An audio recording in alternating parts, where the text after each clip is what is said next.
आप सभी भाई साथियों को राम राम। मैं सुशील मलिक और भाई दिल्ली के जंतर मंतर पर हैं और पीछे भाई जो ये आप देखोगे प्रोटेस्ट चल रहा है, काफ़ी युवा स्टूडेंट सब आए हुए हैं। तो मांग क्या है उन्हीं चीज़ों को लेकर भाई बात करते हैं। नमस्कार सर। हाँ जी। क्या नाम, कहाँ से आए? उड़ीसा से आए हैं, सुभाष परिडा। क्या मांग है? आगे जो नई शिक्षा नीति है उसके विरोध में हम सरकार को मतलब थोड़ा वॉल्यूम।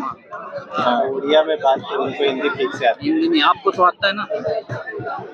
हाँ जी बताइए सर, क्या नाम है? मेरा नाम अक्षय, महाराष्ट्र से हूँ। हमारी मांग है जो नई शिक्षा नीति है उसके खिलाफ हम इकट्ठा हुए हैं यहाँ। जैसे नई शिक्षा नीति में बहुत सारी बातें, मतलब शिक्षा का कॉर्पोरेटीकरण, प्राइवेटाइजेशन बढ़ रहा है, उसको लेकर बात कर रहे हैं। और एक मोदी सरकार का जो फांसीवादी रवैया है उसके खिलाफ ये प्रदर्शन। तो आपको लग रहा है कि ये जो हो रहा है प्राइवेटाइजेशन, इसके लिए पूंजीपतियों को ही फायदा होगा? हाँ बिल्कुल बिल्कुल, इसलिए हम यहाँ। तो सरकार मोदी जी की है, तो इसके लिए और आवाज क्या कहाँ तक पहुँचाने की? हम अभी यहाँ इकट्ठा हुए हैं। हो सके तो ये देश भर में जो छात्र संगठन आए अलग अलग राज्य से, उन राज्यों में भी हम करें। स्कूल है या कॉलेज के भी है? स्कूल और कॉलेज दोनों है, दोनों छात्र। तो उसमें कुछ ना कुछ तो अच्छा होगा। अगर मोदी जी कुछ काम करते हैं तो अच्छा ही करते हैं।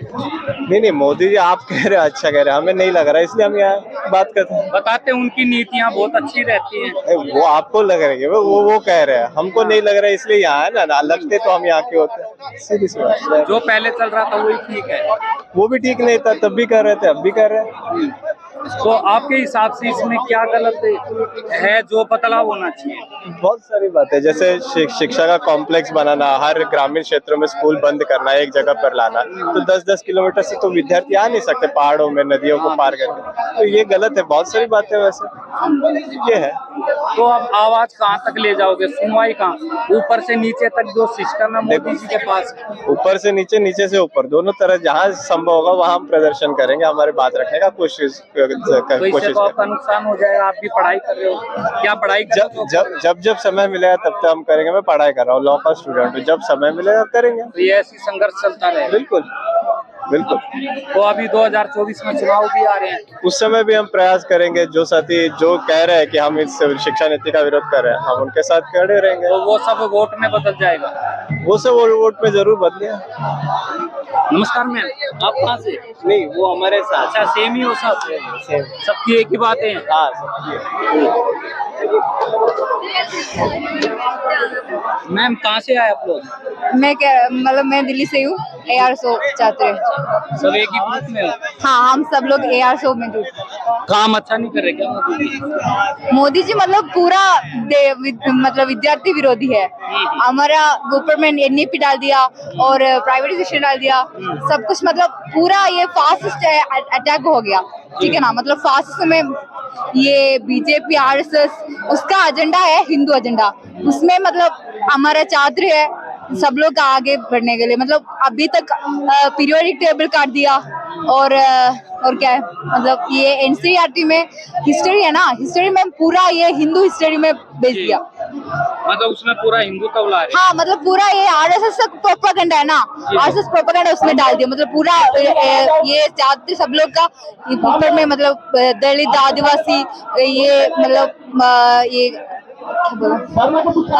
अधिसूचित है ना, उसमें मतलब ज्यादा कोशिश कर दी। मतलब उसमें हिंदू का फासिस्ट आइडियोलॉजी है और मतलब ये BJP का प्रोपेगेंडा है। हमारा VC है, VC लोग है, ये दिल्ली यूनिवर्सिटी का VC है और जामिया का VC है, JNU का VC है, सब लोग RSS का प्रतिनिधि है। ठीक है ना। तो 2024 में चुनाव भी है? चुनाव भी है सर, कहाँ दिखेगा चुनाव में? मतलब अभी तक ये चल रहा है ना, अभी तक चल रहा है। मतलब ये हमारा लड़ाई हो जाएंगे, इसके बाद मतलब मोदी का विरोधी है सब लोग, ये चाहते सब लोग तो समझ जाए। तो ये जो लेके आए हैं अपनी, अगर इसमें कुछ बदलाव या चेंजिंग नहीं करी तो वोट मतलब युवा का जो वोट है वो उनके अगेंस्ट जाएगा, नहीं उसमें अगेंस्ट हो जाएंगे, बिल्कुल अगेंस्ट हो जाएंगे। मोदी जी के। मतलब मोदी जी का मोदी जी पूरा हमारा साम्राज्य का विरोधी है, ये समूह का विरोधी है, ये फासिस्ट है, ये उसका आइडियोलॉजी पूरा है, आरएसएस का आइडियोलॉजी है, कुछ चेंज नहीं है उसका बस। पर लेकिन बताते हैं जब से मोदी जी आए हैं देश का नाम हो गया है, डंका बज रहा है, विकास देश का नाम चेंज हुआ था, मतलब भारत का चेंज हुआ था, ये क्या कैसे आ गया?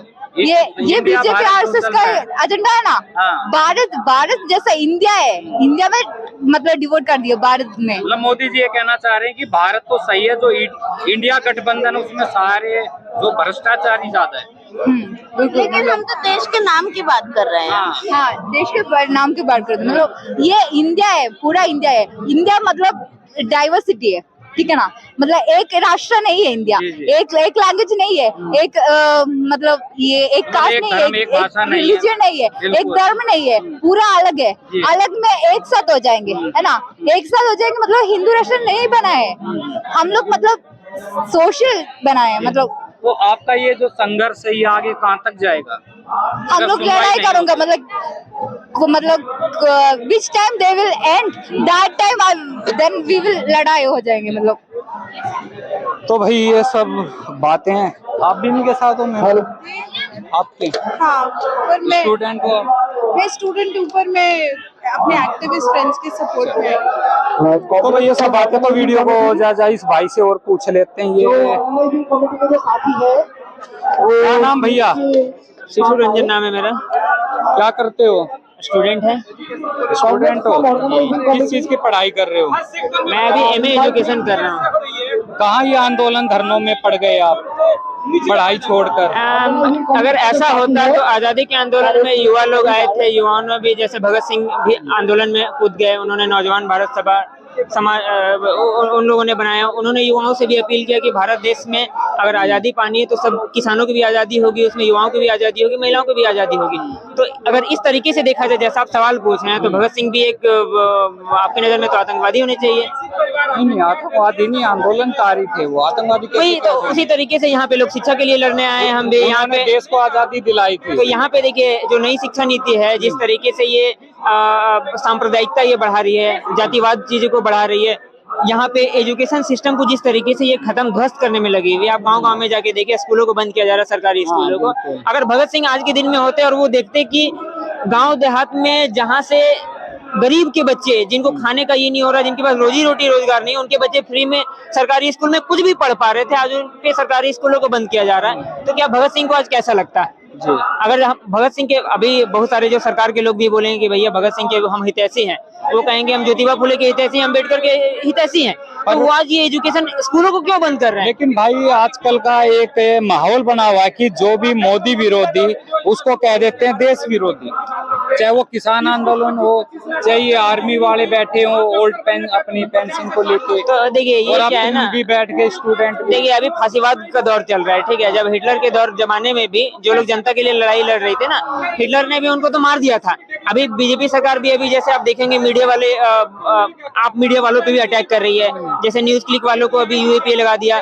देश भर में ऐसे मीडिया वालों पे हो रहा है, तो जनता की सवाल को जो उठाएगा, जनता की बात को उठाएगा, तो उनको तो दिक्कत है। तो आपको क्या लग रहा है, मोदी जी घबरा रहे हैं? मोदी जी घबरा नहीं रहे, वो डर के इतने डर गए हैं कि वो हर जगह पे डर के नाम पर वो एनआईए लगा रहे हैं, रेड मरवा रहे हैं, ईडी लगवा रहे हैं। मोदी जी कहते हैं मैं अकेला सब पर भारी। अब देखिए, अकेला हिटलर भी था, ठीक है, और अकेला लेके लोग जनता को किस तरीके से उन यहूदियों को मरवाया, बाद में वो फिर उसने आत्महत्या कर दिया। तो मोदी जी अकेला, यही तो है डिक्टेटरशिप, इसी को तो कहते हैं कि ये डिक्टेटरशिप लाता है। ये जनता के सपोर्ट को लेकर फिर बाद में अपने अपने अपने डिक्टेटरशिप को लेकर आते हैं, वो ऑटोक्रेटिक तरीके से देश को चलाने की कोशिश करते हैं। तो वही तो चल रहा है, वोट हम देंगे, सब चीज टैक्स हम देंगे, बोलेंगे बाकी मोदी सब कर रहा है। तो जनता को तो देखने की जरूरत है। आज ये भी बोलते हैं मोदी जी फकीर है, गरीब है, पीछे कोई परिवार नहीं है, हिमालय में उन्होंने बहुत बड़ी तपस्या करी है और भिक्षा मांगी है, तो वो जो भी कर रहे होंगे अच्छा ही कर रहे होंगे। देखिए कौन ऐसा फकीर है इस दुनिया में, हमको ऐसा फकीर दिखा दीजिए जो लगभग इतने सारे देश घूम चुका है, हर दिन उसका उनका नाश्ता और ये भोजन दूसरे कंट्रीज में होता है। वो नए प्रधानमंत्री के साथ बैठते हैं और कौन सा घूम नहीं रहे, वो मेहनत कर रहे हैं देश को आगे बढ़ाने के लिए। देखिए वो आदमी मणिपुर में इतना हत्या हो रहा था, मणिपुर में लोगों को मारा जा रहा था, महिलाओं पे नंगे घुमाया जा रहा था, उस इंसान का ट्विटर नहीं, उस इंसान का मुंह खुला। कल जाके जो इजराइल पे और पैलेस्टीन में जो मामला चल रहा है, इजराइल पे छोटा सा क्या हमला हो गया, इसके तो जो घड़ियाली आंसू निकलने लगे। वो कहाँ थे जब भारत में इतना अत्याचार हो रहा था? वो कहाँ थे जब 372 किसान मर गए यहाँ पे रोड पर आंदोलन करते हुए? वो कहाँ थे जब ये रोहित वेमुला को उन लोगों ने इंस्टीट्यूशनल तरीके से उन लोगों ने मार दिया? तो ये तो देखना पड़ेगा कि घड़ियाली आंसू और सही आंसू क्या होता है। और देखिए मोदी जी कलाकार हैं, और कलाकार कैसे है? कलाकार अब देखिए फालतू के आंसू रोना, जब देश में कुछ होता है तो ऐसे लोग को तो कुछ समझ में आता नहीं, बेशर्मी की तरह ये लोग एकदम मुंह चुप करके रहते हैं। तो आज देश में ये चल रहा है, और यही तो जोकर सर्कस यही है। अब बंदर के हाथ में अगर आप नारियल दे देंगे तो क्या होगा? तो वही मोदी जी के हाथ में हो गया है। और ये लोग बहुत प्लान तरीके से, जैसे आरएसएस के 3 दुश्मन हैं, पहले दुश्मन कम्युनिस्ट, मुसलमान और ईसाई, तीनों पर ये अत्याचार कर रहे हैं। अगर आपको लगता है कि आप देश, अब देखिए जनता के लिए आप लड़ेंगे तो ऑब्वियसली आपको लगेगा कि हाँ जनता के हित ऐसी, तो उनको तो दिक्कत है, क्योंकि अडानी अंबानी के लिए खतरा हो जाता है। और अडानी अंबानी ने मोदी जी को ऐसे नियुक्त किया है, आरएसएस ने उस बंदे को नियुक्त किया है कि भैया देश के मुसलमानों को खत्म करो, तो वो चीज चल रहा है। अब उसमें अगर आप उसका विरोध करेंगे, आप मानवता के साथ खड़े होंगे, तो भैया आपको भी हो सकता है कल जाके देशद्रोही दे दें, ये कर दें, क्योंकि आप जनता के बीच आए हैं, जनता के आवाज को लोगों तक पहुंचा रहे हैं। पर जिस तरीके से चारों तरफ सीबीआई और ईडी के छापे पड़ रहे हैं, इधर संजय सिंह कह रहे थे मुझे गिरफ्तार करके दिखाओ, मेरे आजू बाजू वालों को क्यों गिरफ्तार कर रहे हो, वो गिरफ्तारी हो गई। इधर अखिलेश के नजदीक वाले को कर रहे हैं, इधर ममता बनर्जी के भतीजे पर लगे। तो 2024 तक ये माहौल आगे कहाँ तक जाएगा? ये देखिए जब ऑटोक्रेसी आती है, जब डिक्टेटरशिप आती है, तो वो चाहते हैं कि जितने अपोजिशन में है, हम ये नहीं, देखिए अपोजिशन, हम ये नहीं कहते कि अपोजिशन वाले, कांग्रेस वाले वो सब सही है, लेकिन डेमोक्रेसी में अगर अपोजिशन नहीं होगा तो डेमोक्रेसी नहीं, वो ऑटोक्रेसी बन जाता है। तो वो दौर चल रहा है। और आरएसएस कि आप पेपर डॉक्यूमेंट को पढ़ेंगे, 1925 से उन लोगों ने ये कर दिया कि भैया राजा रजवाड़ा वाला सिस्टम यहाँ पर लेके आना है। वो डेमोक्रेसी को मानते नहीं है, वो संविधान को वो मानते नहीं है, वो तो मनुस्मृति को मानते हैं। तो मनुस्मृति क्या कहता है कि भैया ब्राह्मण ही सर्वोच्च होगा, क्षत्रिय सर्वोच्च होगा। तो फिर आप इस बंदे से क्या उम्मीद कर सकते हैं? तो वो कर रहे हैं जो उनके मैनिफेस्टो में लिखा हुआ, जनता समझ नहीं पा रही है। जिस दिन जनता समझेगी, लात जूते से ऐसे आदमी को हटाएगी, और क्या। तो आप लोगों का संघर्ष ऐसे ही चलता रहेगा जब तक, देखिए भगत सिंह ने कहा था कि जब तक नौजवान, जब तक किसान, जब तक आम जनता शोषित है, तब तक ये जंग चलता रहेगा। और आप लड़ते रहेंगे। आप लोगों को जेल में डाल दिया, मुकदमा लगा दिया, तो आने वाला फ्यूचर खराब हो जाएगा। चल रहा है ना, बहुत सारे युवा, बहुत सारे स्टूडेंट, बहुत सारे विद्यार्थी आज जेल पे हैं, जिन पे ये यूएपीए लगा हुआ है। उमर खालिद जो पूरे देश की बात करते थे, देश के युवाओं के, एक पढ़ा लिखा मुसलमान है, आज वो तो जेल में है, ना ही उन पर चार्जशीट फाइल हुआ है। ऐसे बहुत सारे, आप हेम मिश्रा और राजन, कई सारे स्टूडेंट, प्रोग्रेसिव स्टूडेंट हैं जो जेल में बंद है। तो वो तो चलता ही रहेगा। लेकिन इसका मतलब ये नहीं कि हमें जो जनता, अब देखिए भारत में 140 करोड़ जनता है, अगर आज हम नहीं बोलेंगे तो कल कौन बोलेगा? सारी दुनिया, फिर सारे स्टूडेंट खत्म, इस जेल के डर से जाएंगे। तो गांधी जी भी कल जाके जेल से अगर डर गए होते तो आज देखिए, भगत सिंह भी अगर जेल से डर गए होते, फांसी से डर गए होते, तो आज स्थिति ये ना होती। बहुत बहुत धन्यवाद। तो भाई ये सारी बातें, तो वीडियो को ज्यादा शेयर करना, अपनी राय जरूर देना। सभी भाई साथियों को मेरी राम राम।